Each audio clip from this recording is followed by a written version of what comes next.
एक नौजवान है, एक नौजवान शादी करके आया, 3 महीने हुए, उसकी बीवी ने फरमाइश की कि अब हम आपके घर में नहीं रह सकते, ये बूढ़ा बाप आपका आपकी खिदमत नहीं कर सकते, अगर आपको मेरे साथ रहना है तो चलो मैके चलो, मैं मैके जाऊंगी वहीं रहूंगी, मैं आपके घर में नहीं रह सकता। ये लड़का बीवी का आशिक था, दीवाना था, बीवी की बातों पे आ गया, अपने बूढ़े माँ बाप को छोड़कर बीवी के साथ ससुराल चला गया, फिर वहीं से दिल्ली निकल गया और बताया गया अल्लाह अकबर, कभी दिल्ली में रहा और वो कांटेक्ट में रहा सऊदी अरब का, वीजा मिल गया, सऊदी अरब चला गया, सऊदी अरब से पैसा भेजते जाता अपनी बीवी के पास, माँ बाप की फिक्र नहीं। 14 साल गुजर गए।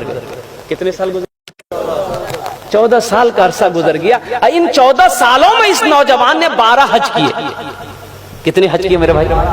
हाँ, ये 12वां हज था। बैठकर खाना काबा के पास में हिचकियां बांध कर रो रहा है, ज़ारो कतार रो रहा है, तो पीछे से किसी ने कंधे पे हाथ रखा नौजवान का। ए नौजवान, कौन ऐसा गुनाह किया है, कौन ऐसा गुनाह किया है जो इस ज़ारो कतार से रो रहा है? ऐसा मैंने किसी को रोते हुए नहीं देखा।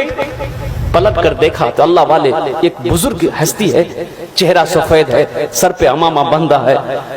कहा कि हजरत, ना जाने क्यों ऐसा लगता है कि मेरे दिल पे किसी ने ताला लगा दिया,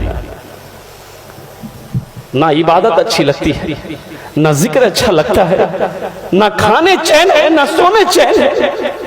हजरत ये मेरा 12वां हज है, 12वां हज है मेरा, लेकिन ऐसा लग रहा है कि दिल में किसी ने ताला लगा दिया।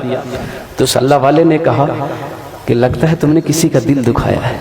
हाँ, अरे सुभान अल्लाह, बोलो माशाअल्लाह, सुभान अल्लाह। लगता है तुमने किसी का दिल दुखाया है। तुम्हारी माँ है? माँ है, माँ है। बोला हाँ।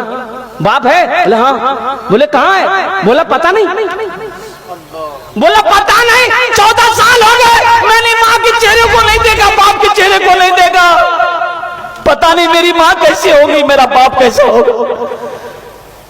तो अल्लाह वाले ने कहा कि फिर ये खाने काबा में बैठकर क्या कर रहा है, क्या कर रहा है? उठ जा, जा भाग, अपनी माँ रूठे हुए माँ बाप से माफी मांग ले, अगर उन्होंने माफ कर दिया तो अल्लाह तेरे दिल के ताले को खोल देगा। सुभान अल्लाह, सुभान अल्लाह। खाने काबा में बैठकर क्या कर रहा है? जा, खाने काबा में बैठकर क्या कर रहा है? जा। ये नौजवान उठा, रोता हुआ उठा, अपना डेरा आया, रूम के अंदर में आया है और कुर्बान जाओ टिकट बनाने में लग गया, फ्लाइट पकड़ा, हिंदुस्तान की सरजमीन पर अपना कदम रखा, अल्लाह अकबर कबीरा, और गाड़ी ली, एयरपोर्ट से गाड़ी लिया, सीधे अपने गांव के लिए रवाना हुआ। लेकिन कुर्बान जाओ, और देखा कि गांव में बहुत सारी बिल्डिंगें बन गई है।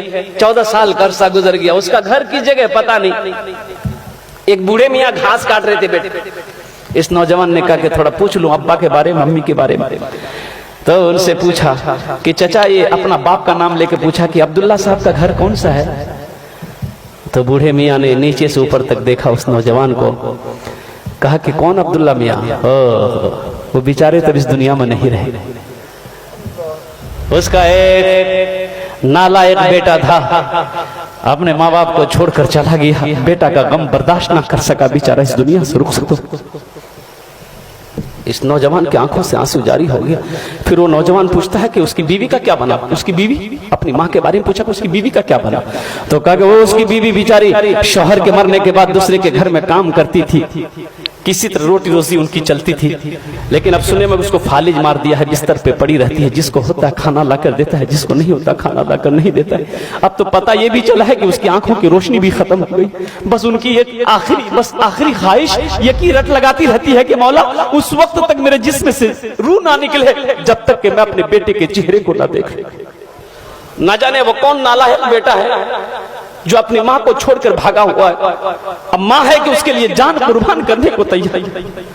ये नौजवान ज़ारो कतार रोने लगा, कांपते हुए कदम से अपने आंगन में कदम रखा है। चारपाई पे देखा कि एक ज़ईफा, एक बूढ़ी सुकड़ कर बैठी, कदमों की आहट को सुनकर बुढ़िया ने आवाज लगाई, कौन है, कौन है? तो लरसते हुए आवाज में, कांपते हुए आवाज में इस नौजवान ने कहा कि माँ, तेरा गुनहगार बेटा तेरे सामने खड़ा। माँ कहती है कि बेटा मेरे करीब आ जाओ, मेरे जिस्म में रूह इसलिए अटकी हुई थी मेरे करीब आ जा मेरा लाल, मेरी आंखों में रोशनी तो नहीं चाहिए जो तेरे चेहरे को देख सकूं, अपना चेहरा मेरे करीब कर दे ताकि हाथ फेर वो चेहरे पे, ताकि मेरे कलेजे को ठंडक मिल जाए। हाँ, पीते पीते दूध कभी चल में जब छुप जाते थे,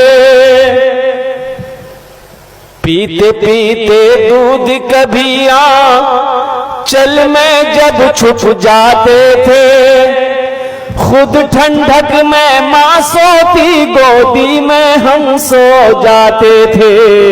सुभान अल्लाह, सुभान अल्लाह जाते थे। उस पल को याद करो ना मेरे बच्चों, जब हम छोटे थे माँ की गोद में थे। ये हमारी माँ है, बैठी बहनें बैठी है। आज इनसे पूछो, कुर्बान जाओ, बच्चे पखाना कर देता गोद में, माँ को नफरत नहीं होती, माँ नफरत नहीं करती औलाद से, अपने हाथों से उस गंदगी को साफ करती है, उस गंदगी को धोती है। और कुर्बान जाओ, बच्चे की तबीयत खराब हो जाए, माँ की आंखों से नींद खत्म हो जाती है, जब तक बच्चा सो ना जाए माँ को नींद ही आती। बताओ सही है कि नहीं है? इंशाल्लाह हाथ उठा के वादा करो, अपने माँ बाप की खिदमत करेंगे इंशाल्लाह। जलसा सजाने वालों, मेरे नौजवानों, बच्चों सुनो, अगर ये जितने बैठे हैं ना यहाँ पर, जितने बैठे हो, अगर एक ने भी अगर अमल कर लिया इंशाल्लाह, एक ने भी अगर अमल कर लिया तो कसम खुदा की जलसा सजाने वाले का जलसा सजाना मकबूल हो जाएगा, आने वालों का आना मकबूल हो जाएगा, मुकर्रिर का तकरीर करना मकबूल हो जाएगा और सुनने वालों का सुनना मकबूल हो जाएगा।